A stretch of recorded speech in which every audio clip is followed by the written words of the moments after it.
Everything you've read or seen up until this point has been wrong about rotation. I'm just kidding. We're going to give you the top 3 myths that threw me off. They're probably throwing you off. And then I'm going to give you 3 hints that will help you kind of get wide open and really compressing the golf ball. So stick around. That's up next.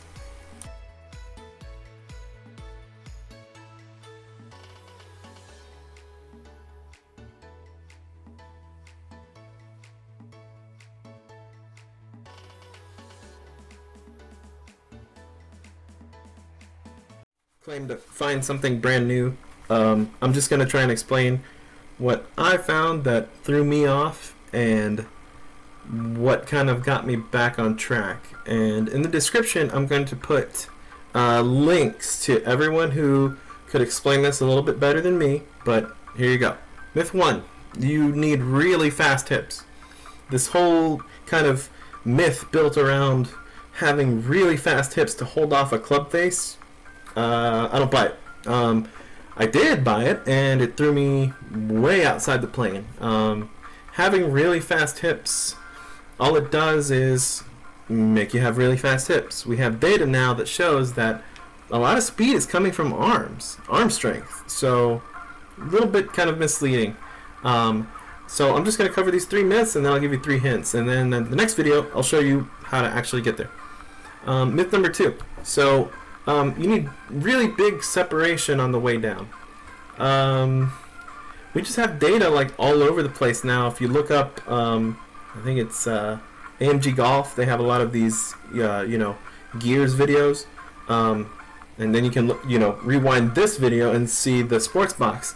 The separation between the upper and the lower is like inches. Like they're not that big.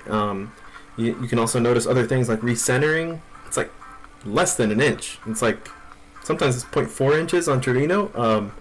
So yeah, watch out with that whole you gotta have fast hips and really big separation from the top.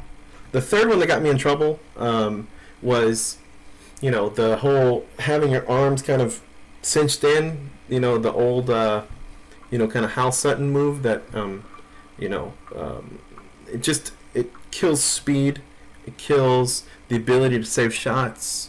It'll make you really consistent, but it won't let you kind of add different flavors to your flight and your trajectory when you need it. So that's the 3 myths there. But in the next video, we're going to talk about a few little drills that got me closer to getting wide open, like way more wide open than I ever have in my entire life. And the really weird thing is that my irons got super long. My driver didn't so much, just because I'm learning how to manage it, but for some reason the irons are just flying all over the place. And I'm getting really low launches sometimes when I want it. But hint 1, you need faster arms to rotate wide open. From the top, this is not really going to happen when you take slow motion video, but from the top, if you can stay shallow or not on top, but a little underneath, don't be afraid to start first with your upper body. Sounds crazy, I know. It has to do with the reason that we have, just anatomically, our arms are on a much larger radius than our hips. So they have much less time to get there. When you start hips first, you're going to lock out, you're going to hit your end range of motion, and your shoulders are going to come over the top. Super no bueno. If you can avoid firing hips in any fashion, something to work on. Don't fire them. Number 2, the separation is subconscious. If you're starting from the upper body first, your lower body is going to reach end of motion by the time you get to impact. I bet the farm on it. The separation that we are always hearing about, it's on super slow-mo cameras. There's no way that you can achieve this kind of separation and avoid injury. I just can't see it happening. I swung that way for years. I was always sore coming off the range. I was always sore coming off the golf course. I couldn't practice for long periods because I was seeking out something that was happening on a subconscious level, right? I would always exaggerate way more than the inch that you see on these like robots. Hint number 3, your arms shouldn't really be locked into your body at any point. And this is not to disparage any kind of drills that help with connection.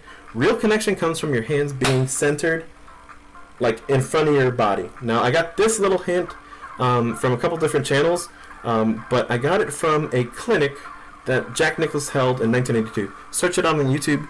Really good on connection. And that's it for right now. Catch you next time. Oh, you're still here. Oh, okay. Awesome.